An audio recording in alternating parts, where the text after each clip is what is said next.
All right, and we're live. Take two. Wow. Okay, what's up, First guys? redo. John Sentez, First Cutternation podcast.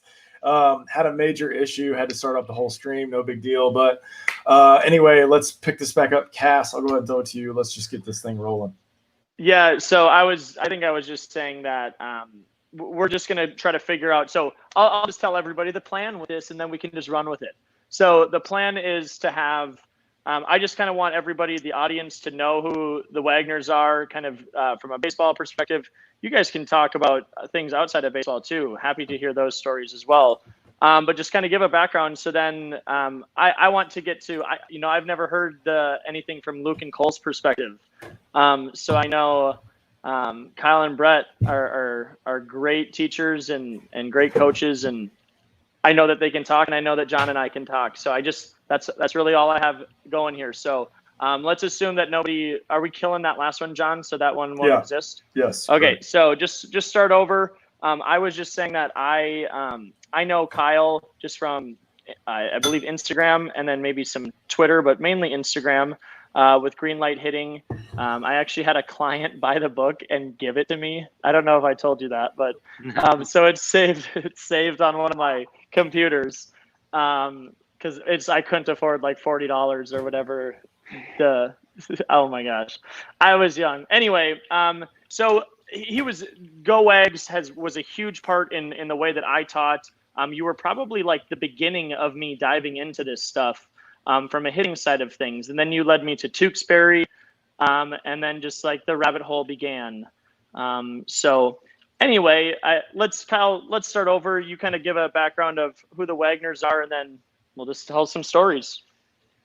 Yeah, so the Wagners have evolved into a somewhat of a complex issue.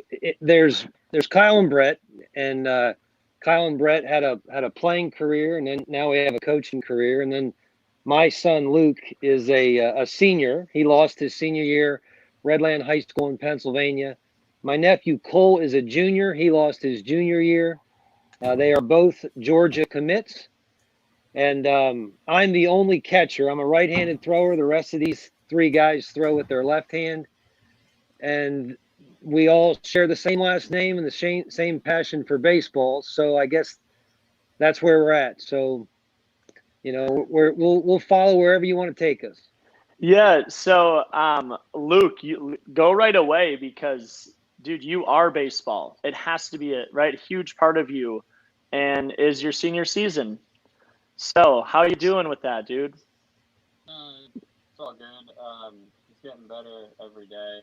When the news came out that the season was canceled, I was bummed out, but I had a feeling it was going to happen, so I didn't get my hopes up too much. But now I'm just preparing for the next step, whatever that is, and I'm excited for it. Did your team do anything to kind of reconcile it all, or what was that conversation like? I know that I coached at a D3 in Minnesota, and the head coach having that conversation with his seniors, he's like, I've never had a harder conversation. Yeah, I mean, we haven't really talked that much. We kind of, right? Yeah, we haven't really done anything, really. So. Yeah, that's tough. I think there was such a disappointment. We were scheduled to go to that National High School Invitational. I almost think that the letdown was so big for everyone that we sort of are all in exhale mode and just trying to figure out how we're supposed to behave. Yeah. All right. Well, I think I don't know that most people know your story. Some select few do, but you guys want to take us back to Little League and kind of where all the magic began and where you wrote a freaking book about it? Brett, do you want to take anybody? Yeah, no, that's fine. Yeah, so when the boys were little, 4 and 5, I distinctly remember Kyle coming over to the living room and basically saying, "Hey, I think we can do a facility. I think we can kind of take this hitting idea that he had in his brain, and I think we can kind of create a system of sorts." And honestly, the name Go Wags. It was tough. We debated for a long time about what we should call it, and not many people were willing to put their name on their business. And Kyle believed in his product so much that the name Go Wags. Many people don't know that the Go has to do with a really good buddy of ours. His name's Bob Gorinsky. So Gorinsky in the Go, and he was the physical therapist and doctor who's incidentally dealing with stage 4 cancer right now, really young. It's just a terrible story. But yeah, it's really tough, and he's got a GoFundMe page out there, and we're all praying for him and hoping for the best there. But yeah, so getting back, the Go Wags, we started that when the boys were real young, and it was really founded on an idea of freedom. There's so many hitters are paralyzed mentally. Young hitters are paralyzed mentally, because of the cues that coaches give. Well-intentioned coaches and well-intentioned dads, they give cues that seem harmless. Keep your eye on the ball and all those things, but they create doubt and they create anxiety, and the whole Go Wags principle and green light hitting was founded on freeing a young hitter up mentally so they could attack. And man, when we started implementing it, we really did see a ton of results just because the kids weren't afraid to fail. And we would applaud failure, and if they swung and missed, we would applaud that. And because one of Kyle's favorite things to say is a swing and miss is an unexpected event. So if you have an unexpected event, yeah, you might see a kid fall down in the batter's box, and we had that happen a lot. And I can distinctly remember coaches looking at us like, your kid's in the batter's box laying down and you're applauding that. That's nuts. But we saw results, and we saw results really, really quickly.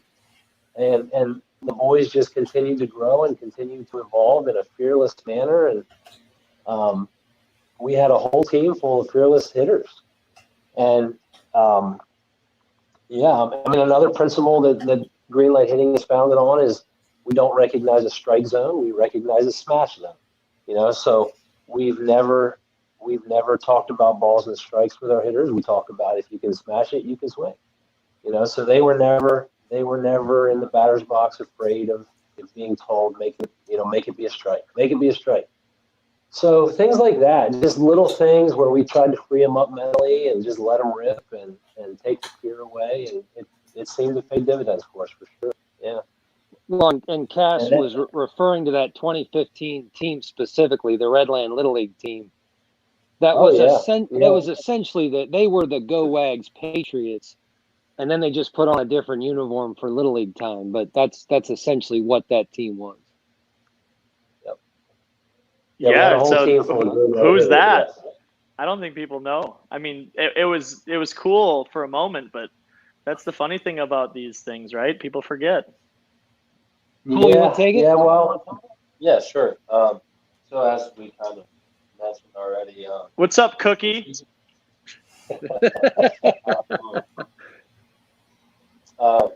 Yeah, but 2015, my Little League team from Redland, we won the U.S. championship, and that, as these guys were talking, that was the Go Wags team. We played travel and Little League together for lots of years before that, so we were all close. Everyone trained to Go Wags. My dad was the coach. Uncle Kyle would come to practices. So, I mean, that was the Go Wags team that played Little League. And that kind of put green light hitting on the map, so to say. I guess people saw the results, and the results kind of speak for themselves. They saw these 12-year-olds that were crushing balls and not afraid of having a huge leg kick and swing as hard as they could. But that's what makes Little League fun, Guys don't want to see ground balls and line drives up the middle. They want to see home runs. And that's what we did. We made it fun. Do you remember specifically how it felt and the difference and being how aware are you at that age looking around oh wow, these people that we're playing against do not understand this? they don't get to have the fun that we get to have. Yeah, I mean, I think the fun part is the key, you know, like we wanted to hit the ball as hard and as far as we could. And I think when you're going into Little League, it's such a fast game. Like you've got guys throwing so hard. And I think an overpowering pitcher can dominate a hitter. But for us, you know, we went up there, we were swinging out of our shoes. I don't think we ever ran into a pitcher that we were afraid of. So I know when I'd throw against a lot of guys, and honestly, I'd look down there and say, this guy doesn't have a shot. And I think we ran into some power pitchers, some guys that threw really hard and were really good. But I don't ever think that we thought that guy's better than us, you know, because whatever he was bringing, we were bringing it just as hard. So Little League is power on a smaller level, and I think we had more than any other team because we tried to have more than any other team. Can I add something? Yeah, go for it. No. So, yeah. So I was gonna say, when we were in Little League, we were not Little League, like travel ball, like under 12U. We were really good as go wags, and like we knew that the other hitters on the other teams weren't doing the same mentality as we were. Like we were out of our shoes, swinging as hard as we can, trying to blast balls. But then all of a sudden, we'd run into someone that does hit like us, and we're like, holy crap! And then probably like 3 months later, they're probably wearing a Go Wags uniform. That's hilarious. We picked up guys along the way too that had our mentality but didn't know it, and then I think they grew with us as well. So, what about the experience in the Little League World Series? This is something that was personally interesting to me as far as crowd size. You guys being such a young age, what was the biggest crowd you played in front of there? 46,000. 46. Yep. So what was it before that? Like, what was it? Did you happen to find out and have it grow? Because I kind of knew, you know, coming from a small D2 school, right? It was mom and dad in the stands, you know, like that's 30 parents on both sides, you know, were in the stands for some of the baseball games, you know, and then the most after that might have been like a conference tournament at like 1,000, right? So I'm interested if you started to be aware of this situation of like, wow, there's a lot of people watching this. Well, before Colt answers that, I just want to give you a dad's perspective. So I was an assistant coach. I actually coached third base on that team, and we would have dinner, you know, at Williamsport there in the cafeteria, and the head coach, myself, and the other assistant coach, we would literally look down the table at the cafeteria table, and the kids were just chowing down, like totally oblivious to everything that was going on, and we couldn't eat anything. Like we were sick to our stomach. No, we were going to be playing in front of 40,000 people. But they, you know, it's a blessing that they're that young because they really don't understand the magnitude of the situation. And I'll let Cole answer that then. Yeah, I mean, it's a blessing that we don't realize it. I know if I was playing in front of that many now, I'd probably handle it better than if that was the first time. But it's nice to be able to get that exposure in front of that many people when you're too oblivious to realize that it's that many people. It's different when all the eyeballs are on you, right? When you like look out at the stands and everybody's staring at you, you're like, oh man. Yeah. I mean, I think I remember the most nervous I was in the whole thing was playing catch before the first game because I was like, there's all these people watching me. But once we stepped on the field and once it was go time, it was just baseball. I mean, we were too young, I think, to realize like the magnitude of the situation. We're just kind of playing baseball, and so it was awesome that we broke the attendance record. I don't think we really realized how many people were there until you see pictures and you look around and you're like, people are sitting there. People aren't even meant to sit. But yeah, it was crazy. Just the support we got from the community on the way home, parades, and all sorts of stuff. So it was awesome. Luke, what about you? Are you talking about the Little League thing? Yeah. Like, did you happen to notice Did you happen to see the crowd size or anything, or were you affected by it? I missed it by a year. I wasn't on that team. Oh, sorry, buddy. Sorry. Well, you watched it, right? Sorry about that. Sorry. Yeah. I know one of you guys were. It's okay. But I find it interesting, because you guys were, I had the same thing. I had like a weird 2,000, 10,000, 65,000 in like 3 days where I was like, oh my God, like this is crazy, And so there's a different feeling. There's a different, a stadium's a little bit different, obviously, than Williamsport, but it's just different when you literally can't look anywhere without seeing people. And like you said, you're playing catch down the line. I remember that too. I remember it being like 500 people behind the catcher. And I'm like, oh my God, if I sail this right now, this is going to be so bad, Yeah, absolutely. I didn't know that either, Luke. I'm sorry. I thought you guys were on the same team, so I didn't help John there at all. They were on the same 2014 team, and then okay. Yeah, then the 2015, Cole was 12 and Luke was 13. Yeah. Were So you you- at the game, Luke? Oh yeah, I was at every single one. So yeah, I experienced it with them, but I just wasn't playing. So Yeah, I Luke was I- on the year that Monet. Luke was on the year that Monet Davis made her run. That was Luke. yeah. Oh, really? Yeah. So we actually lost to them because they were a Pennsylvania team, so they kicked us out of the bracket that year. Yep. What were you gonna say, Luke?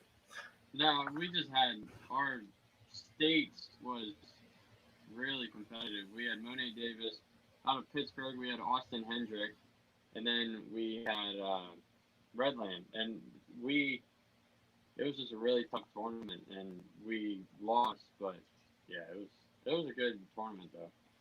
But Yeah, man. yeah, I truly believe whoever won between Monet's team, Austin's team, and Redland's team was going to go to Williamsport. So yeah, that's what happened with our experience.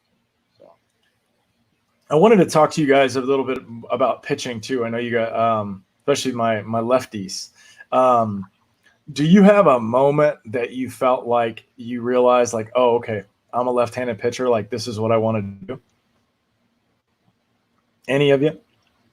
yeah, I definitely. Well, for me, I'm still trying to find that moment. He and I are both two-way players. I think down the road, Luke he thinks that his future is as a pitcher, and I think mine kind of leads towards a hitter. But I still love to pitch. I still love to compete, and I'm gonna do it as long as I can. I've had arm problems for a while, so that's always been something that I've tried to fight. Can't do that. Yeah, so it's been kind of on and off. But yeah, I'm going to pitch as long as I can, and I'm going to keep working. So I'm still trying to look for that moment where I know I'm a pitcher, and if it happens, great.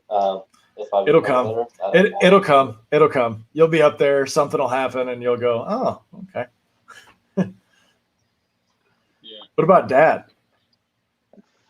Yeah, a funny story is so before all the lefties came into the Wagner family, the Wagners were a catching family, and my dad was a catcher, my uncle was a catcher, my grandfather was a catcher, my great uncle was a catcher. So we were really catchers before left-handed pitchers. And Kyle likes to tell the story that his first glove he ever got, I think he was like 5 or something. Our Pat bought him a catcher's mitt, and he likes to say that no kid ever looks forward to his first glove being a catcher's mitt. So I actually think our family wasn't so much a pitcher throwing to catcher. It was, okay, he's our catcher. Now we need a pitcher to throw to him. And that's how that evolved. And when you get to know Kyle and I, you'll understand that Kyle's the more type A. He's the coach at heart. And a lot of the players that we played with together would always say that I was the horse and Kyle was the jockey. So, and that still holds true today. Like Kyle's a coach at heart, and he's a motivator, and he inspires, and I'm just kind of the guy that does the dirty work behind the scenes. So that's always been a good way to understand Kyle and Brett. I was the horse, and he was the jockey. We've had Yep. some the some of the more fun debates we've recently had have involved Luke versus Brett. I mean, Cole talks about the struggle he's had to get healthy, but Luke and Brett have really had success as pitchers. And I know Brett wouldn't want to talk about it, but or maybe he would, I don't know. But Brett was really successful left-handed pitcher. He had a mean streak on the mound. My son, very similar. I love to watch Luke compete just the way Brett used to compete, and there's a healthy little debate about which one ultimately will be better. It's just it's led to some really fun conversations behind closed doors. But I'm not sure when Luke is knew he was a pretty good pitcher, but I've been on the receiving end of all three, and it has been a joy to catch these three and to and really watch them compete. I think that's the thing that I value the most is they all three of them have a mean streak, and I just love it. And so maybe Luke, you want to jump in, like when you realized that you were a pitcher? Yeah, I mean, on the small field, I think everyone can be a pitcher. I mean, who just throws the hardest can pitch. So I think once we got to the bigger field, when you start to develop a changeup and a curveball, you're like, okay, I can do this. So I'd probably say 8th grade year, I think I knew I could be something pretty good on the mound. And then once my velocity went up and my pitches got sharper, I was like, all right, I'm probably going to end up doing this. So, yeah, I don't have a specific game or anything, but I just, over time, I knew that this is what was going to happen. Have you been at full reps since has that just been a transition? You guys stayed there? I talked to Swanee today. So in what was the year? 2016 maybe. So there came a point when Luke and Cole were moving into high school, and we couldn't serve that many masters, so we had to transition from go eggs to full reps. And then full reps has really dedicated themselves to a pitching focus. And Brett's pretty knowledgeable pitching guy. We trust Brett. So Brett's done a lot of the pitching stuff outside of full reps, and we get our hitting stuff. So we haven't really gone in there as much as you might think. Well, no, I just thought I had seen early on that you were doing pull downs with them and had a little drive line stuff. So I'm just curious of the influence and how you have, you've tried to develop velocity this whole time, right? You've tried to do what's right. And I think, for whatever it's worth, I think I'm realizing this more now. It's like your guys' journey and my journey. And obviously Kyle and Brett, your goes way longer than mine, but the idea of these training facilities, you said 2009, it's basically when I was in college trying to figure out, I'm 80 to 82 right now. I don't know why I can't be better than that. And then that just kept on. I started doing camps. Then I started learning things about the Texas Baseball Ranch, so then I look back, and so I was trained Texas Baseball Ranch, my coach's version of that. Right. And that just began this, who is Paul Nyman? Who are all of these people? What's the 90-mile-an-hour club? So I was just curious, whoever wants to say it, but Luke, I'm curious, 8th grade, how much is that coinciding with your training? Are you starting to do some of these things like weighted balls? What were you doing? Yeah. So 8th grade, I was probably I think I hit 84 was my max, right? Yeah. And then going into freshman year, we were deciding, all right, let's try to make a ramp up. Colleges are coming. Let's try to make a statement, basically. So going into freshman year, I started to do drive line a lot. And then I think I gained 3 miles an hour, 4 miles an hour. I hit 88 in the summer. And that's when I got my first offer. So, and then after that, I never had a jump or velocity with the drive line. So we kind of went away from it, went to a long toss program. And the long toss program got me to 90, 91. Well, I top at 90, 91. So I got to jump there. And now once that went up, kind of just said, all right, that's good for now. Don't want to push it any further. let's just focus on the pitches now. So I think we haven't really done anything crazy with Driveline recently. Brett's put together some exercises for us to get the arm path down and the hips going, but nothing like religiously right now with Driveline or anything like that. Okay. I was just curious. Yeah.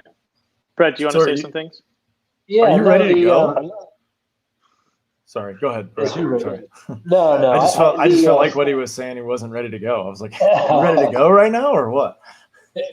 the proliferation with the velocity, like if you were to ask me why, I mean, there's so many people out there with theories, but I really do think it's just people throwing more, and my good friend Randy Sullivan of the Florida Baseball Ranch, He was on he said yesterday. something. Oh, was he really? Yeah, so he said something to me a while back when we first met. He said, pitching is the only thing where people think you get better by not doing it, like resting. And I was like, well, yeah, like what else do you get better by not doing it? And all we're doing is we're just conditioning arms to throw more, and the more you throw, the better you get. So whatever protocol you choose to call your own, it's really just getting the arm conditioned to throw more. And the more you can throw, the better thrower you're going to be. So, there's lots of ways to do it, but ultimately that's what it comes down to, is just training your arm to throw more. So. Yeah, it's exactly. Yeah, I mean, you All couldn't right. have put our mission I'm ready to be statement done. out better. Yeah, that's perfect. Yeah, exactly. Yeah, so that's interesting that you, of course, you fall in line with that. You've done a bunch of different programs. You've thrown yourself. I'm interested in what your guys' top velos are. Anybody want to jump there? Yeah. I think this year, if I played, I probably could have gotten 92 out of it, 93 maybe. We don't know, but. And you're a junior, right? 16? Senior. Senior? Oh, senior? Yeah. 17, 18? Yeah, 18. 18? Yeah. But last summer I hit 91 was my top. Did you Right on. do pull downs? Like, do you try to get your pull down velo? Pull downs. So sophomore year I stopped pull downs because I tweaked my back pretty good going into the summer, and I was like, that's not. I mean, I didn't really want to do that, but I think with pull downs I got a 97. Yeah, 97. I mean, I think I could have jumped more if I continued to do that. I probably was doing it wrong, to be honest. I was just trying to throw it as hard as I possibly could, but yeah. I Define think wrong at 97 miles an hour. Yeah.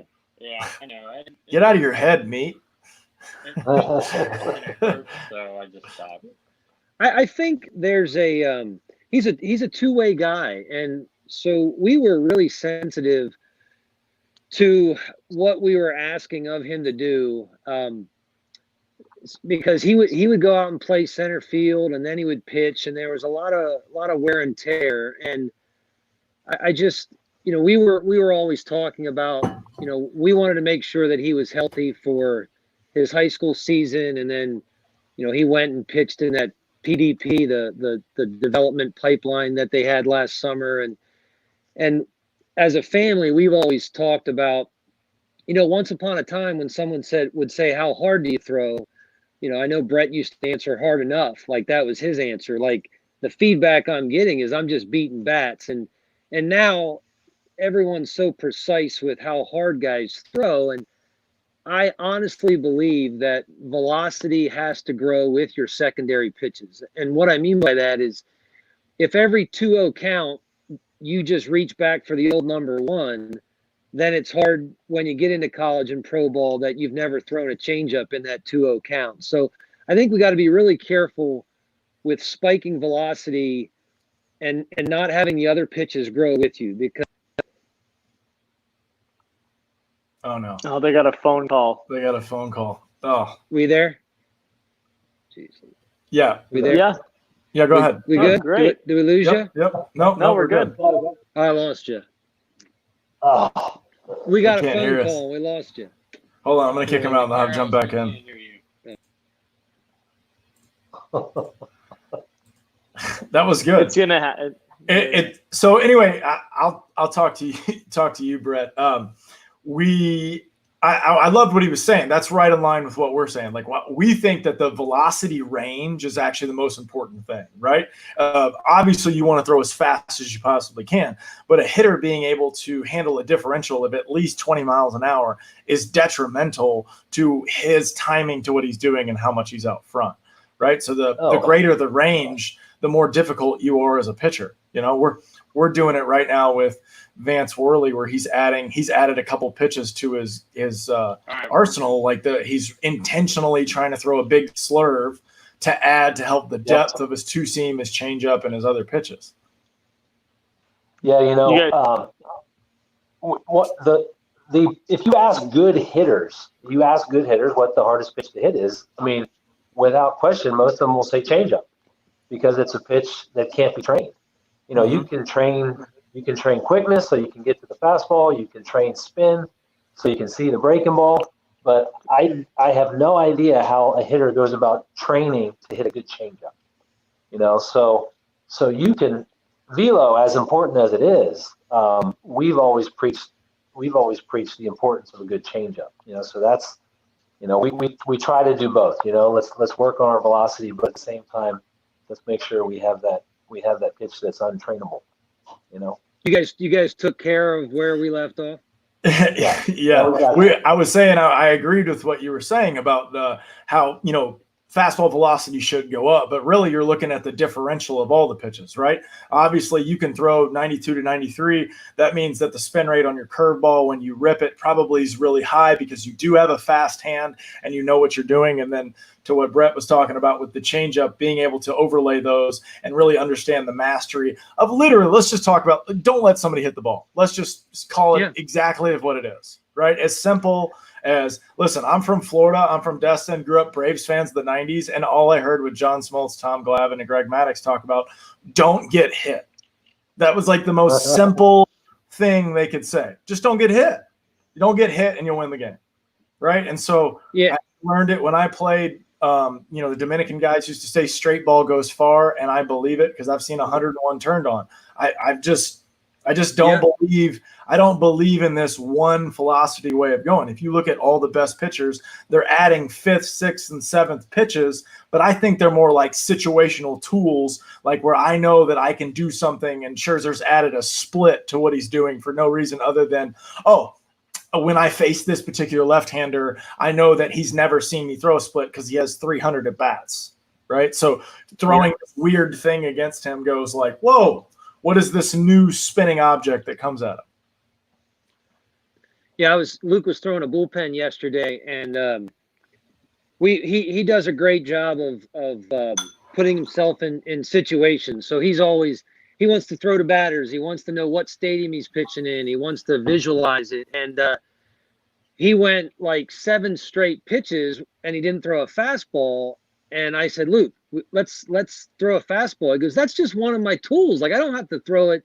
Like, we got left-handers, and so I think that's a credit to Brett. I think Brett was a first-round draft pick because he threw very, very hard. But I think if you ask him, he'd say, I didn't make the major leagues because I didn't have a changeup as part of my package. So, we're trying to play what I call the long game here. We're trying to say, hey, let's make sure that everything grows appropriately so we got a chance to be the best we can be as a professional too. I find it interesting too, thinking about what he just said or what you just said and what he's probably thinking about. The offensive philosophy of what you guys have taught to them is directly affecting and how they do the opposite into the pitching philosophy. We were watching I think it was the 91 or 92 World Series or the NLCS Braves Pirates. And the Pirates pitcher was intentionally coming out throwing 75-mile-an-hour changeups first pitch to everybody. And the Braves could not handle it. Just couldn't handle it, right? You got Ron Gant, David Justice, all these, and he's going change up at 75, and then 94 on the hands, 94 on the hands, right? To everybody. And the Braves just seemed like it was this ridiculous combination, but he did the same sequence the entire time through the game. And so, there's this belief that the fastball is the most well-located pitch, when guys probably like both of your sons, when you go to rip a fastball like I do, sometimes you miss. Probably a changeup probably could be easier to locate because of body control and other things if you know what you're doing. Yeah, absolutely. I actually think there's going to be a resurgence at some point in the guy who throws 88. That 88 to 90 guy. I think there's going to have to be a resurgence because hitters, if hitters consistently see the same velocity, say that 93 to 97 mile per hour range, if they consistently see that, they're going to hit it. And at some point, pitching coaches are going to be like, well, we need to go below that threshold because we can't go above it. That threshold has its limit. So I really do think there's going to be a resurgence in that guy. I think it's just the cutter. I'm dead serious. Because so it's typically right there, 87, 88. Guys have no idea that it's that's the whole thing with it, right?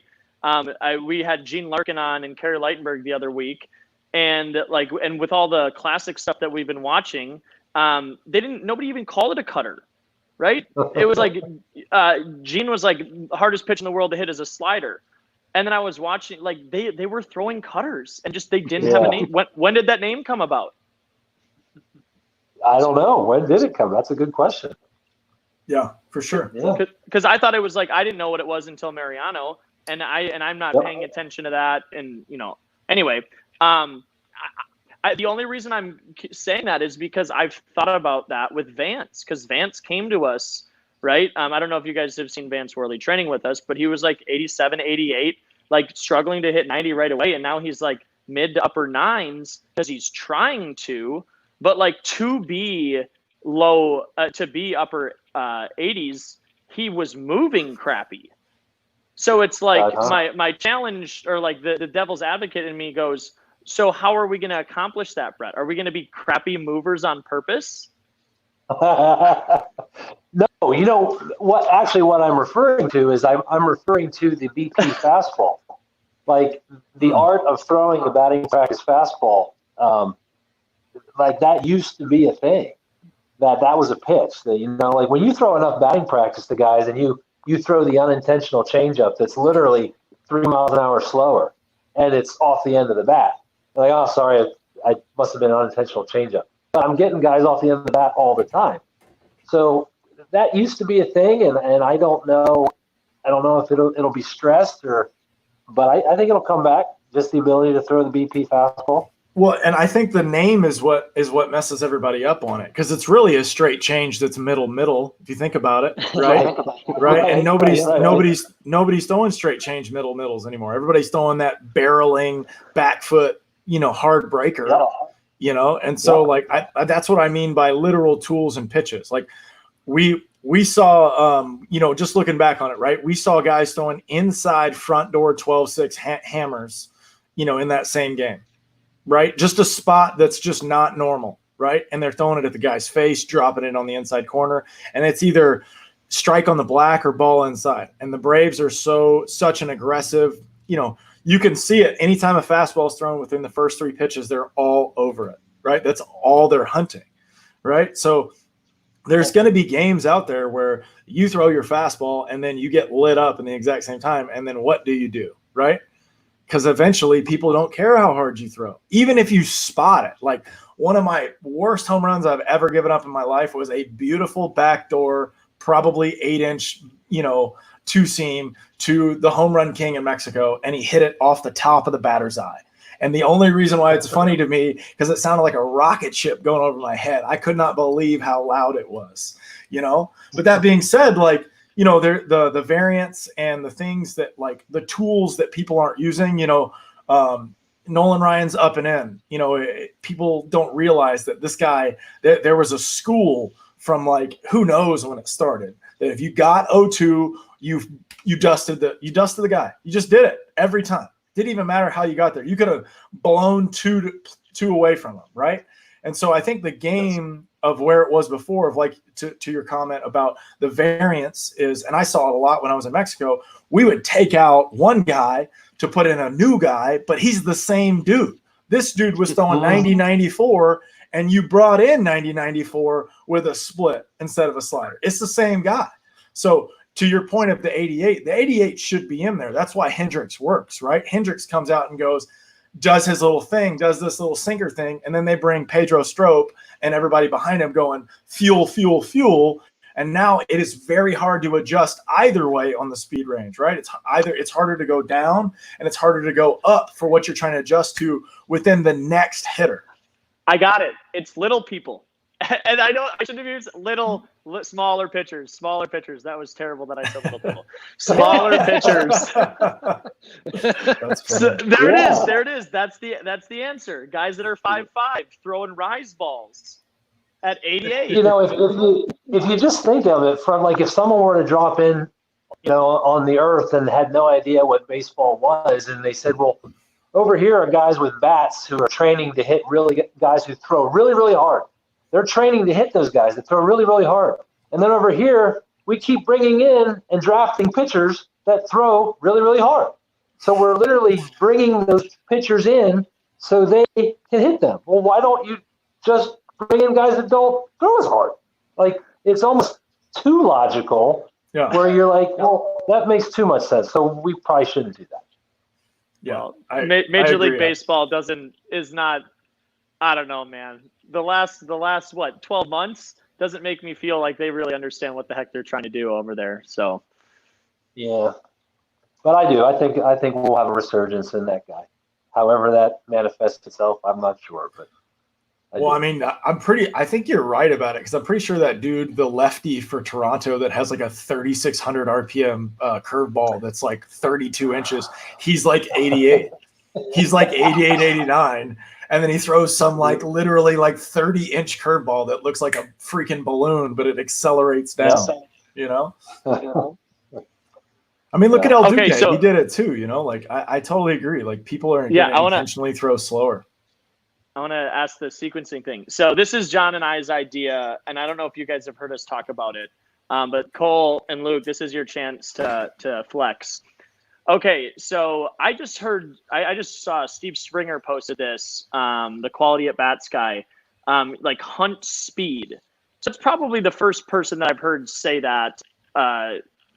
Anyway, I've been like looking for people that are on this path. So John first introduced to me just fast, slow, like pay attention to the pattern of fast and slow. Don't worry if it's a two seam, a four, like just worry about fast, slow. And then when we were running live at bats, giving that to high school hitters and college hitters alike, I mean, pro guys for that matter, it's just, they're like, oh my gosh, that simplifies everything so much for us, right? It's not so, you know, I think everybody wants to be like, hey, be ready for the fastball, adjust to the off speed. Well, I don't understand why it's bad to guess. Like, if you actually play the guessing game and you pay attention, to John's point, how is a entire professional baseball team in a championship series not able to recognize that this dude was doing the same exact sequence the whole entire game? These things happen all the time, and it's like people don't have their eyes open for these simple patterns. And so what we've been pushing it, I don't know how to even say, we've just been bringing up the idea and seeing if people have any feedback for it, and it's sometimes people don't even know how to have the conversation. So our idea is this: what if you just introduced pitching to the brand new pitcher with 3 to 4 sequences? Okay. And at the beginning, it's literally, okay, you teach them a BP fastball, right? The 8-year-old, now you just have a slower version of it, or 7-year-old, wherever you're starting with them. But you teach them fast, slow, slow, slow, fast, and just a fast, slow. And then the fourth one would be a slow, fast. And then that can grow.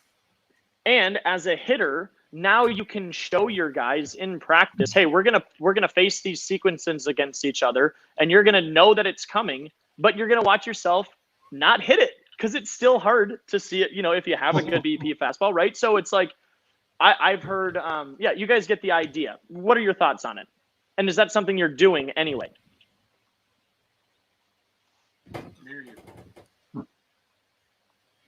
I'll wait. Who wants? I'll take No, it. cool. Yeah, I Okay, mean, I'll take it. From a hitting perspective, I think so many guys, like, I know one thing that I had to get over from sitting on pitches is trusting myself. Like I would sit change up and then I'd see that fastball and I'd put a check swing on it and now I'm out.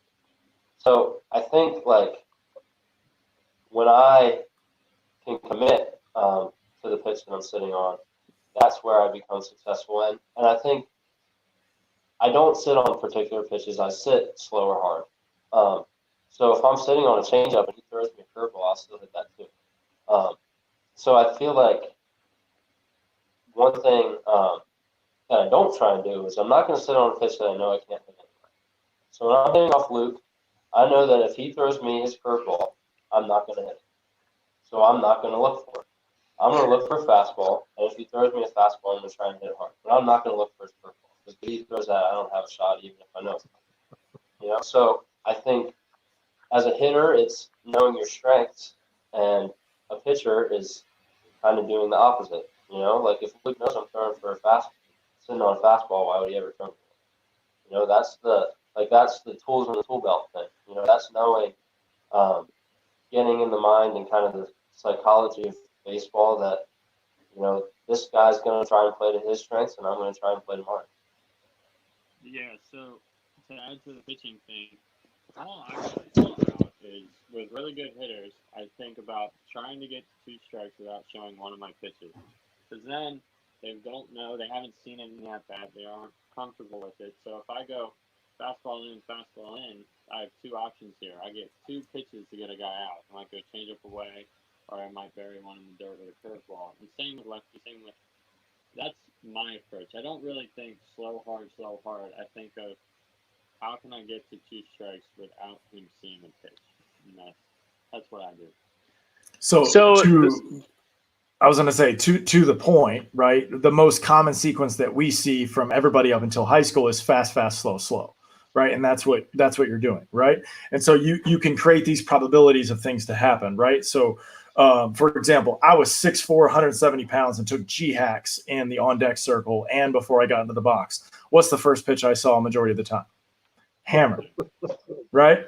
I sat slow, fast with the idea of understanding that if he threw a curveball and he bounced it, 95% of the time he'd groove a fastball and I'd smoke it, right? So if he threw a first pitch fastball, I would have an aggressive take, right? Still sitting on the curveball because I would probably get it second pitch.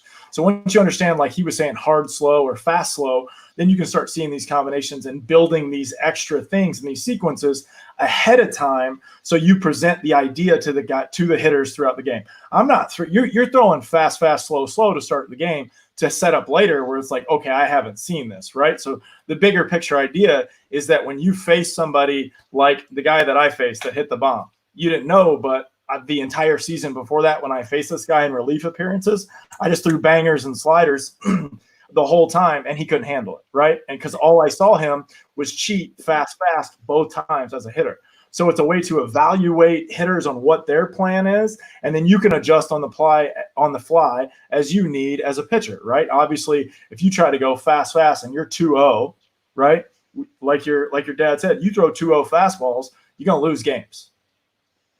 Right? So still being able to get to that. Well, this is what's interesting is this is counter to what we were just saying earlier. Because you said on the hitting side, this isn't about balls and strikes. You didn't teach balls and strikes. And now we're on the mound and we care about balls and strikes, and I don't get it. And that's I think the statement that we're making is if you see the game in sequences and patterns, by the way, this is where I start going Jordan Peterson, because this is where it's like we experience life in patterns. Like that's being, right? And so when you're in the game and you're going, dude, I don't care what the count is. This guy has patterns of fast and slow that if I take the count away, now I'm playing a game that is fearless. Like absolutely, because that's the epitome of being fearless. I don't even know the count. I don't play for the count. I play for the sequences. So I think that's so this is how I'll finish it with this. Of course we want to get to 2 strikes. And the best way for me to get to 2 strikes is having a handful of sequences that I can throw at you with my eyes closed because it's so simple to me, right? And so you just talked about a sequence, Luke, that you gravitate towards. You didn't just say fast, right? You said in, and that opens things up. Well, that alone, how many kids your age are going in, right? People don't have the balls to do that. So then, I mean, that alone, this is where Gene Larkin would say, listen, if you freaking throw me a fastball at the knees 100 times in a row, none of my kids are going to hit it. It's like, well, okay, do that and throw like 4 change-ups in the middle of that, and it's 10 times more devastating, right? And to John's point, nobody has that kind of command. So anyway, dads, jump in, because this is, come at me. Yeah. Well, So what I'm fascinated in as the coach and the catcher is, who calls the pitches, right? Like, so let's talk about that. Pitching coaches develop patterns. So what I'm telling hitters, Cole and Luke, is say, first of all, identify is there one person in charge of the pitch selection, right? Is it the pitching coach? And if it's the pitching coach, they get into patterns too. And what pitching coaches tend to do is they tend to throw the same statured right-handers the same way. They tend to throw the same statured left-handers the same way. So you're looking for patterns based on similar creatures, right, on your team. So, if you're the 2-hitter, how does he throw the 7-hitter? How does he throw guys like me, and see if there's a pattern there?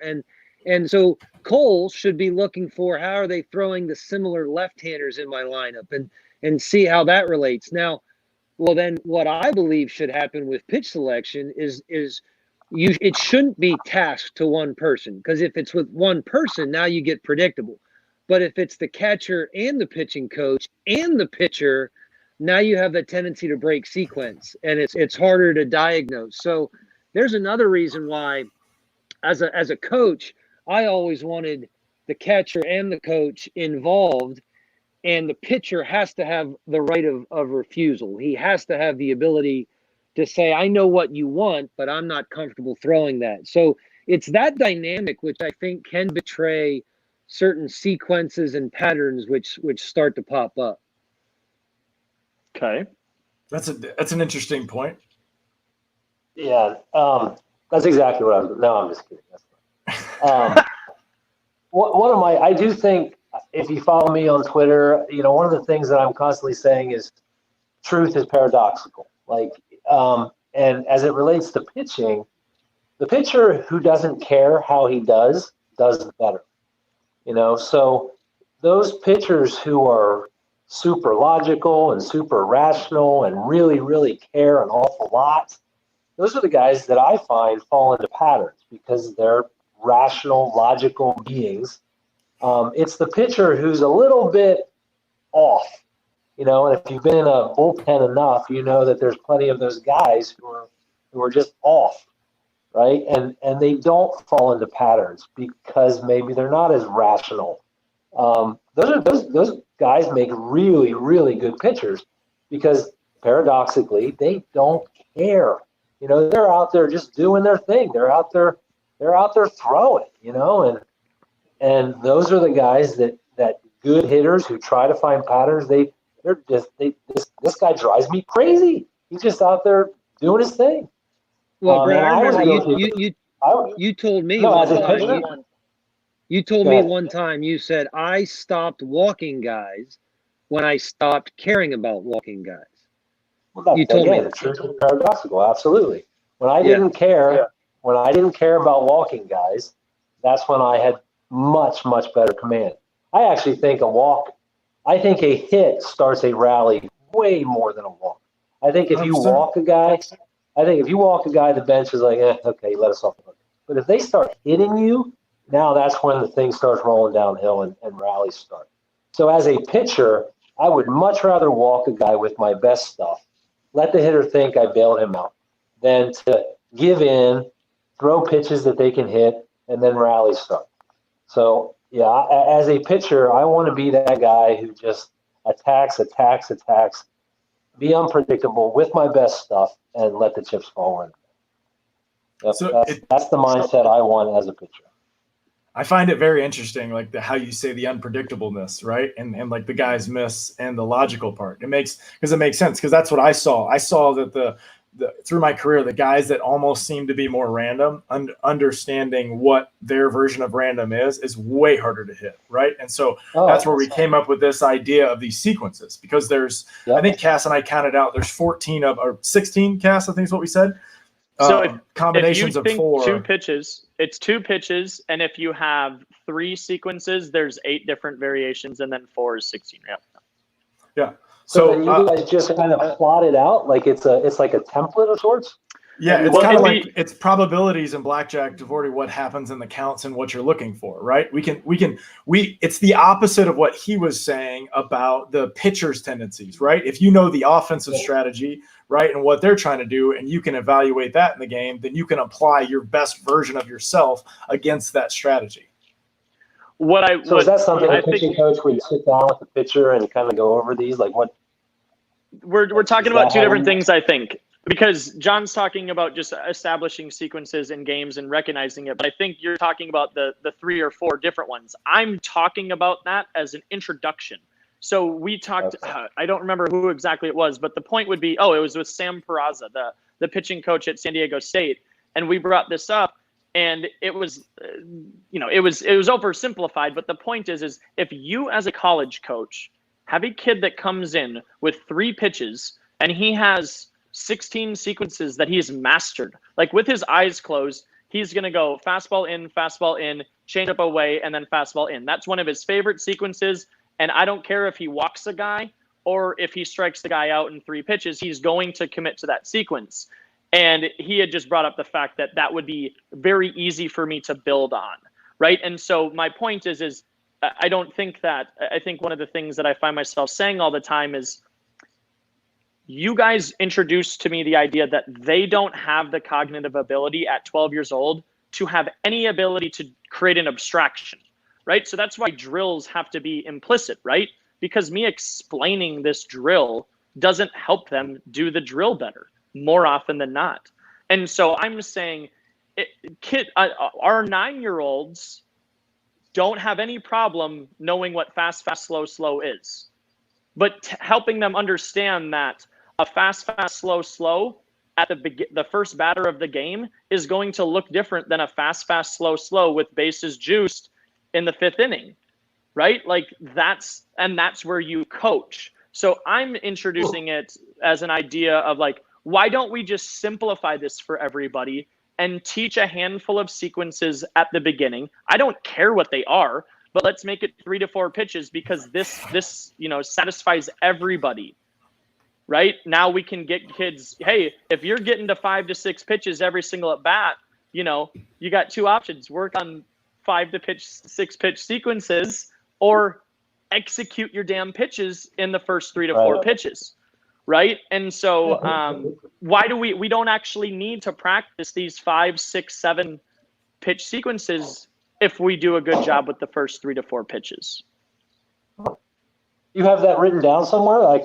Is that something you blog about? Probably should. I actually am thinking about using old video footage of Maddox and Glavine and Smoltz and how they put their sequences together differently through those. And then also you can actually do it in MLB The Show, and it works. It's hilarious.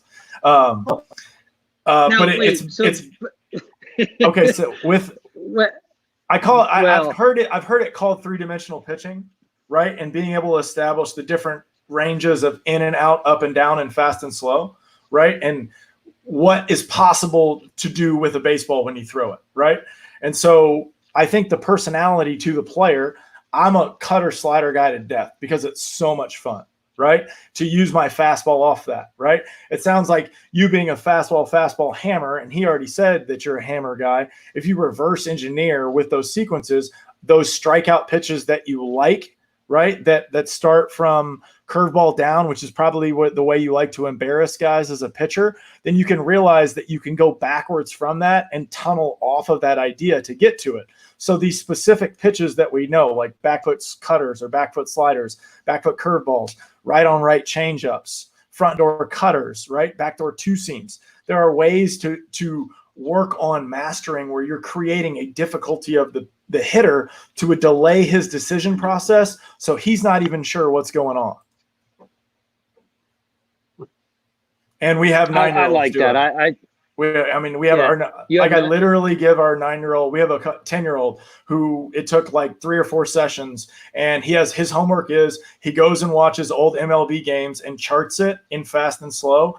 And then he goes on the show and he plays the show and uses the sequences and practices. So when I put him in a situation and I go, hey, runner on second and third, Luke, what's your first pitch? 1 out. You just got brought in the game. What's your goal here? Go ahead.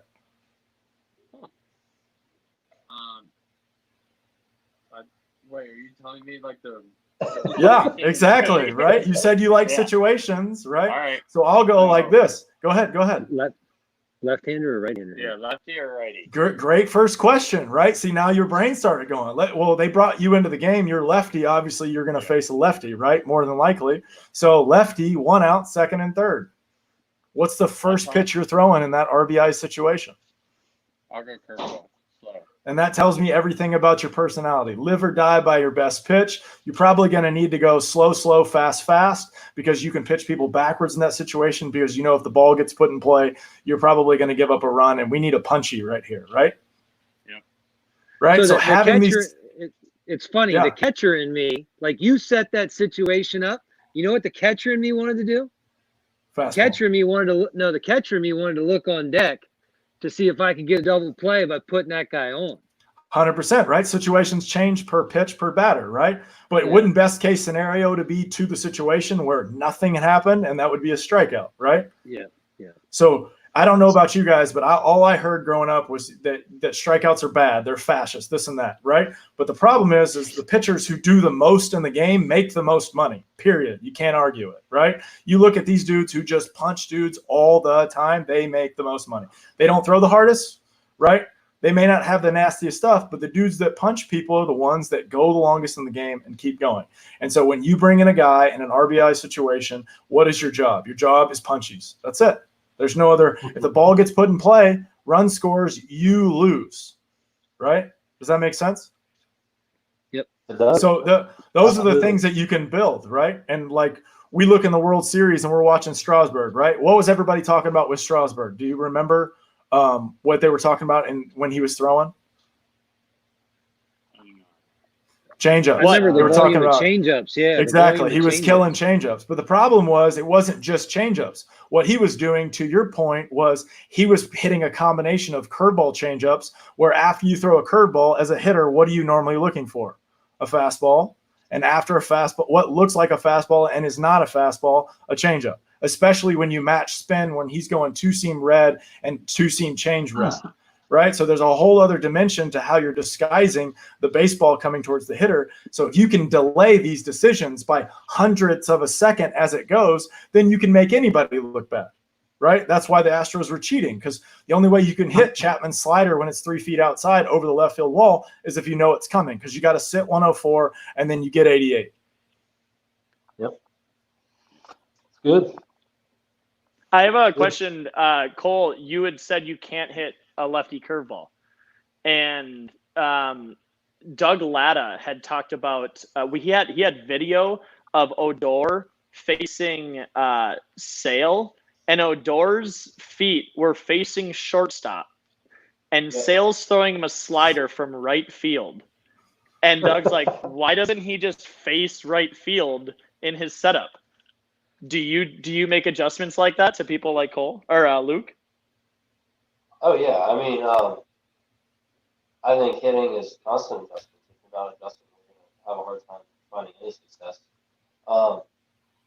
Like, would you face the first baseman in your stance if you knew Chris Sale was throwing you a slider to hit it?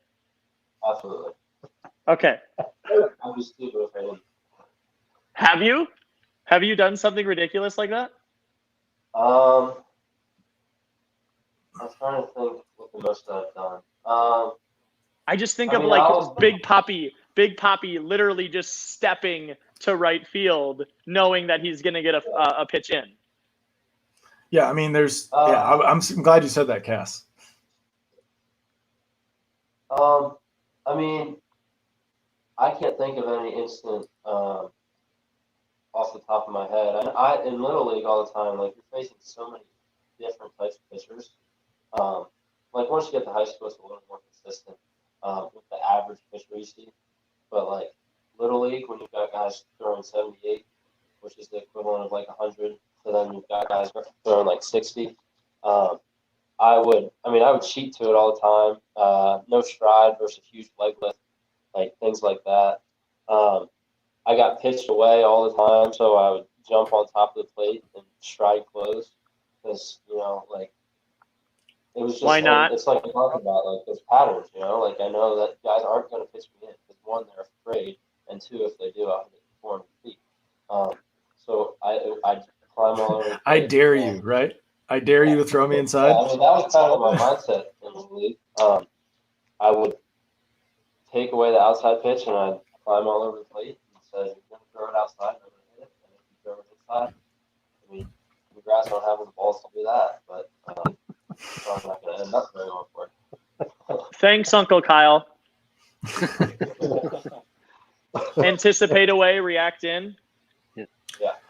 And that's it's interesting because that's one of those phrases like you were talking about how it's a common offensive strategy, right? Where when you look at if you can figure that out, we did a really cool thing this summer. I took 5 of our athletes to the Nbc World Series, which is an amateur college tournament where there's kind of the B squad of summer leagues all get together and the champions play in a 2-week tournament in Wichita.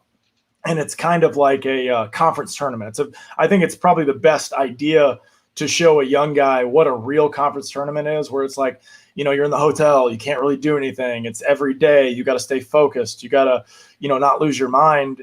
And the temptations that go along with it. Right. And I showed them if you run into a team that the entire team has the same offensive strategy, right? The most common of that would be the ambush, in my opinion, right? You see it all the time, right? You're going to swing first and second pitch. So being able to recognize that as early as possible can really help you get out of innings, right? And so I distinctly remember being in Kansas and facing this team from Alaska, and they of course, announced that they were the winner of the Alaska lead, and they even gave them a trophy before the game, as the owners did to the coaches, tried to make it some kind of thing. And I remember being on the mound. And by the way, this is last year, so I'm 33, and I'm just immediately disrespected and disgusted by these kids. And they had 8 lefties, and I distinctly remember being 8 lefties using bomb bats, college. No, they've never seen a cutter inside before. This is probably going to go well. So first pitch of the game, I throw it at the guy, left-handed hitter. He rips it in the dugout and then proceeds to exhale. And I'm like, okay, well, I guess until you prove me wrong, I'm just not going to throw strikes. So for the next 3 innings, I threw balls, nothing but balls. And these guys fouled it off, chased it. I bounced it. I did not throw one first pitch strike in the zone, right? And so being able to process that as fast as possible, is that something you guys have ever noticed before? Do you even look for it, for these offensive tendencies to help you decide on what pitches you're going to throw? Yeah, so in the PDP league last year, if you weren't playing, you were probably watching the other's game or just relaxing. Do they know what that is, PDP? Do you guys know what PDP is? So USA Baseball and MLB invited the top 80 guys in the 2020 class last year to go play in Florida, the IMG, and just compete to go fight for the 40-man or the 20-man roster of Team USA to go to South Korea. Yeah. So I'm down there with the best of the best, and when I'm not playing, I was watching the games and watching the players, and you could see some of the players were just like, all right, I'm the man. You aren't going to throw me a strike, so I'm just going to wait. And then when I would pitch against them, they would think I would bow down to them because they're like, I'm the dude. You're not going to throw me a strike. And then I'd do my thing. I'd go hard in. They'd be like, oh crap, okay. And then I'd get to 2 strikes, and then they would go in panic mode, and then I'd throw one in the dirt, and then they'd swing. And so, yeah, you kind of just got to read people more often than not. That's all I do. I just read body language. I read, all right, I'm going to swing, or I don't think you're going to throw me a strike. Keep going. Yeah, I'm Keep glad going Luke on said how that. you I'm read glad- it. Yeah. Yeah. Is this you? Yeah. Did he take that from you, Brett? Or He must have, because I don't know if we've ever had that conversation, but that's exactly how I would pitch too. I'd read body language in the box. I'd read, I don't know, you could just kind of get a feel for the aggressiveness of them, or whether they, would take strike one. I don't even know if I can put it into words as to what I would see or feel, but man, that guy who's got that bat waggle and he's cocking it at you. I mean, that guy's he's on go. And that's the guy you might not, you might want to be a little careful with that first pitch heater. But then there are other guys that you can just, I don't know, just feel they're not a swinger, and they're going to wait it out. But that speaks to what Luke's saying. Is I just kind of get a sense for it as you go. We've never talked about that, by the way. No. so we never have. I'm interested. How do you? Is there? I like direction. Are there any other things that you look for? Because as an American growing up, balance, right, for hitting is kind of a thing, and especially as you get older, right, you start seeing guys that are in one spot or staying linear or whatever it is. Yeah. And then not till I got to Mexico, where I saw Venezuelans running out of the box, stepping in the bucket, swinging over their head, hitting balls bouncing. Right. They play the game completely different. Right. Is there any other things like that you see on hitters? Like, so just think about a Gary Sheffield type guy, right? So when Gary Sheffield's in the box and he's got that little bat tip, and you literally can sense that every time he tips that bat, he's saying, like, I dare you, I dare you, I dare you. Like that guy, well, I'm not gonna, I'm gonna that's a free swinger in my opinion. I'm probably gonna not throw strikes. Like, I'm gonna see. I think this guy is gonna get himself out, as opposed to the other guy who's in a box, more balanced. Well, this guy's probably not gonna swing at balls. So I'm gonna come right at this guy. So that's the kind of stuff that I get a feel for. I also look at where the batter's standing. I do that a lot. That's like the first Yep. when I get on the mound looking. I normally look at their feet first, see what they're doing, and then I just look at them, see if they got what action they got, if they're just chill. So the first thing I always look at is their feet. How can I throw on the plate and get them uncomfortable? As you pummel fastballs inside and then finish them off with the hammer. I mean, yeah, that's what worked for me. So No, and there's nothing wrong. I I think, to my point, Luke, I'm not trying to make you feel bad about what it is. What I'm trying to point out is like, I think you're good enough to actually understand what these 16 sequences are, because, I distinctly remember being in summer ball and I threw like 12 bangers in a row, and the entire offense got frustrated. Like, what are you doing? Like, literally mad at me in college summer ball in Kansas, because I was just like, hammer, hammer, hammer, hammer, hammer. Someone yells out, throw a fastball. Nope, hammer, right? And it wasn't like I wasn't throwing little ones. I'm trying to throw the biggest, nastiest. You could tell that I'm trying to rip from the top and make this thing snap into the zone. I'm not trying to throw balls, right? I'm trying to throw the nastiest version of it every time. And you see guys get just completely upset with that. And so the Cass brings this up with musical theory all the time, and I love the ideas how predictable music is, especially song that you really, really know, right? And then if one note goes out of place, you immediately react to it where you're like, what's that? Like, that wasn't what it is. And I see that in pitching all the time, where you can see guys that go fast, fast, slow, fast, fast, slow, fast, fast, slow, right? And that's kind of the high school sequence to what it is, where if you can create more predictable and create kind of different rules, but still play within and without the rules, that's where I see the difficulties of pitcher being as best. Yeah, Yes. I like it. It's good. Absolutely. Like I said, try it on the show. It works phenomenally. Yeah. Okay. and then master curveball changeup. It'll just change your world. All right. Well, That's we've it? been going We for don't have about anything an else hour to and say? 15. Yeah, I mean, we've been going. I know. I guess I just yelled at you guys for like 20 minutes right there. So strike No, more people out. Well, I have way more things that I'm curious about. Oh, go ahead. So okay, so Kyle, you don't get to talk right now because this guy is freaking posting stuff nonstop. Okay, and I'm curious, like what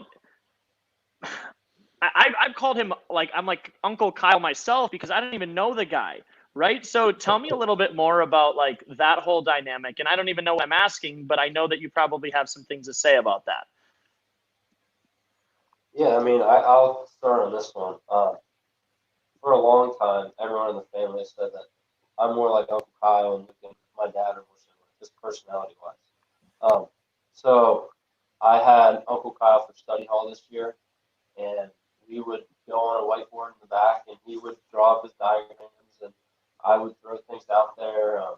So we're very similar with that aspect. You know, we both we think deeply about a lot of things, and then we want to share it with people. So him and I kind of have that relationship where we both think and then we share. So that, I mean, I love watching his videos because I'll respond and we have conversations. When Luke was down in Florida for the PDP thing, we stayed together. It was just the two of us. I mean, we had those conversations, like the things you see on Instagram and Facebook every day in the car ride. Like all the time, we talk about things like that. So Uncle Kyle and I are definitely similar when it comes to talking about that and thinking, you know, like trying to think outside the box and how people haven't thought before. Yeah. So Yeah. Cole is he's not one to brag, but he's first in his class, so he's a real intellectual too. And he actually called Kyle this past week and challenged him on one of his green light hitting formulas. So in green light hitting, there's a simple V equals R omega. Linear velocity equals radius times your angular velocity, or angular acceleration. Is that what? Velocity. Angular velocity. So anyway, Cole had suggested that even though in theory that's a good principle, that he disagreed with it. So I'm sitting there in the passenger seat listening to Cole and Kyle talk about the validity of V equals R omega. And I'm like, okay. So yeah. So it's a really interesting dynamic, and I would say Luke and I are probably more free spirits, I guess. You know, so yeah, Kyle, I call him Socrates now. You know, it's not, he's my twin brother, but I call him Socrates because he's full of wisdom. You know. Dude, I hope you don't die. I hope you don't die like him. Yeah. I don't even know that. How did Socrates die? I'm pretty sure they just are like, you're annoying and we're gonna kill you if you don't leave town. And he's like, all right, I'm gonna go think about it. And then he came back the next day and he's like, all right, well, this doesn't seem like I should leave, so I'm gonna stay here. And still applies, right? Still applies. Hey. Yeah. Interesting. So if you're not following these guys, so Kyle's on Twitter saying stuff all the time. Brett's saying stuff all the time. But Kyle's a teacher. I actually don't know Brett. I don't know how you survive. I don't know how you make a living. Oh, I'm in IT. Yeah, I do web development, database work. Yep, I'm a self-taught IT nerd. Yeah, so your platform's a little different than your brother's. So I've just really been enjoying. I think what we've talked about on the show a lot, or at least something that I'm really interested in, just the learning process. So having Randy on yesterday, thinking about how I'm so interested in, you know, the young players and how they learn. And so that's where I have really gotten to enjoy Kyle's stuff. Is he's constantly challenging the way that we think about learning and the way that we think about development. So his content is fantastic. Yeah, I don't know what else to say. I can sit and ask you guys stuff forever because I know you have stories upon stories. Why don't we end with some of those? Just like I'm gonna lead with it too because I haven't ever shared the story on here. So I'm just gonna say my coolest baseball moment, and then you guys can do whatever you want. So my junior year, was my coming out party. And I'll tell you that in person some other time, because the reason that I sucked and then not sucked is for off air. But we were really bad. We weren't a very good team. It was the worst team that I played on in 4 years, and really struggled in the conference season. But we were facing, oh my gosh, I want to say Ben Smith, but I know that's not. It was Ben something. And this was one of the only guys in the conference that was 90 to 93. Like, nobody threw 90 to 93 in 2009, 2010, whatever this was.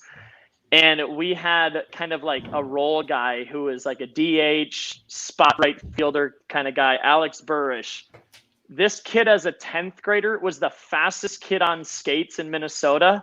And by the time this was his senior year at Hamlin, he was like a healthy 250, and it was all in his legs. So we affectionately called him the same thing that they call, Big Sexy. We called him Big Sexy before Big Sexy was a thing. And anyway, he hit a ball at Midway Stadium, which is where the St. Paul Saints play, which is where we played as well. And I swear it crossed the lights. It passed the fence at the height of the lights. It was the biggest thing I've ever seen. The game was completely meaningless, but like the first time I've ever seen a ball just disappear into the sky. So meaningless game, biggest home run I've ever seen. Alex Burisch. Brett, I want to tell the Battle Holly story to close us. Can I tell the Battle Holly story? Sure. So this was Wake Forest, our junior year, and Brett was on everyone's radar, first round draft pick kind of guy. We played UNC Wilmington. They had their best player easily was Battle Holly, and Brett and he have since spoken. But the situation happened. I think it was the first inning, right, Brett? First inning, Battle Holly hits one off of Brett way out, and he pips it. I mean, he screams when he hits it, and he takes his time going around the bases. Well, Brett comes off the mound, and he fires his glove off the dugout, and he says, "I'm going to break every rib in his body the next time he comes up." And I said, "No, you're not. No, you're not. No, you're not. You're going to strike him out, and then you're going to do the exact same thing he did to you. You're going to come off the mound, and you're going to scream at him." So much better of a move, by the way, than hitting the guy. Oh my God. And Brett goes, yeah. That's what I'm doing. So the next time he faces them, I think is the 4th inning, nothing. The next time is the 7th, nothing. Well, now Brett's still in the game, and it's late. It's the 9th inning. And Battle Holly comes up in a close game with runners on 2nd and 3rd and first base open. And Brett's got one shot. And I remember looking over in the dugout, and our head coach comes walking out, and immediately Brett starts shaking his head like this. Nope, I'm not walking him. So I get out there to the mound, and our head coach, Cass is out. Like, should I keep going? I get out. Are we good? Yeah, just keep going. Okay. You're good. So I get out there to the mound, and our head coach, George Greer, he looks at me and he says, "Kyle, you know we shouldn't pitch the Battle. You know we should put him on." And I said, "I don't know what to tell you because Brett wants to pitch to him." So I said, "I'll promise I'll set up off the." So I go back behind the home plate, and I set up off the plate like 6 inches off the plate, and he hits his spot for strike one, and he goes 2-1, but then he makes a pitch, and he gets a call. So now he's 2-2, and we're walking a very fine line between walking him and striking him out. Well, the count's 2-2, and I set up off the plate, and Brett throws me a pitch that I have never caught since. It is a 4-seam fastball, but it cuts hard. And as a catcher, I literally survived the event. Like, I caught it right in the middle of the plate for strike 3. And I was just thankful I caught the pitch. Like, that's all that it was. Well, I look up, and 10 feet from Battle Holly, screaming at him. And Brett was mild-mannered. He was a competitor, but he was mild-mannered. Where the Wake Forest bench just cleared. Like, they came rushing out of the dugout, jumping on him. And that's the Battle Holly story. It's a great story with him seeking redemption literally 9 innings later, and an unconventional way too, not necessarily just firing off a guy's ribs. Yeah, what a great story. It's definitely I'm conflicted about it because I understand the argument of how to police the game and you hit the guy and you do what you're not supposed to do that early and stuff like that. And so to me, it was just I for the sake of the game, I was like, no, that is just not it. I'm gonna embarrass this guy.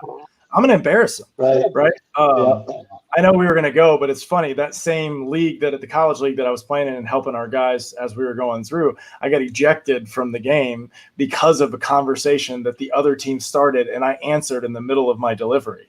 Right. We're talking about some real college baseball stuff. Right. Somebody called me old in the game. And granted, I'm 33 playing against college guys. Right. But I'm still low 90s. So you got to hit the ball. And I'm not going to take it easy on you. And sure enough, lifted my leg. Somebody called me old and fat. And I said, you couldn't hit it. And I ripped a fastball. And then I got ejected. That one-on-one idea of the game is my favorite. It sounds like it's yours too, because it's what the game should be focused on. We actually talked about how I thought Major League Baseball could handle, something special that we haven't seen. Is I know that I want to see the best matchups in every game that I watch. Right. So let's put Mike Trout and Aroldis Chapman in the box and on the mound and see what happens. Let's put Scherzer. Let's put all these guys and just have these matchups that we just don't normally get to see in these live at bat situations. Because to my point, and what it says, and it sounds like with green light hitting and pitching is baseball. Either you can hit or you can pitch. If you can't do either one of those, you're watching, right? That's what I said. I said baseball is a individual sport masquerading as a team sport. Yeah, people are trying to tell me use my defense, right? And you see it all the time. You use your defense, and there's a weird foothold, and it's 105 degrees in Georgia, and the guy misses it. Oh my God, why did I let the guy hit the ball? So the minute I change to more of a strikeout type philosophy as quickly as I can, by the way, right? Like I'm going to strike you out in 3 pitches. My career went through the roof. Numbers went up, velo went up, confidence went up, and so that's all we're trying to do over here is to understand that, yes, 10-year-olds can throw cutters. Yes, they can understand sequences. And yes, to your guys' point, you could throw low 90s at an early age. I saw a 12-year-old throw 90 miles an hour when I was in Mexico. Craziest thing I've ever seen, right? He was like 5'9", 125 pounds, like no muscle on him. And he was slinging, right? And he didn't care. He was just slinging, right? And so look at the kid now, 4 years later from that point, he's throwing 99 at 16 and gets to sign as a free agent and get out, right? As the whole situation. So, velo and velo development is rather new in America, but the rest of the world's been doing it for a very, very long time. And so, I still think it comes down to understanding really what success is as a pitcher and what a better way to quantify it than strikeouts. Like there's no other better way I'm trying to strike out as many dudes as possible because if I do, more than likely the team will win. Amen. Yeah. Okay. Well, guys, appreciate it. Thank you so much. You guys go follow them on Twitter, Cass, and Instagram on there. Cass jumped out. He sent me a message. We're just going to end it up right here, but it was great. He even said, you guys are awesome. My internet, not so much. Thanks for the awesome show. So yeah, thanks again. It was nice to meet you guys. If you guys are ever in San Diego, just let us know. Okay. All right. Yeah. Take care. Have a good one, guys. Thanks. You too.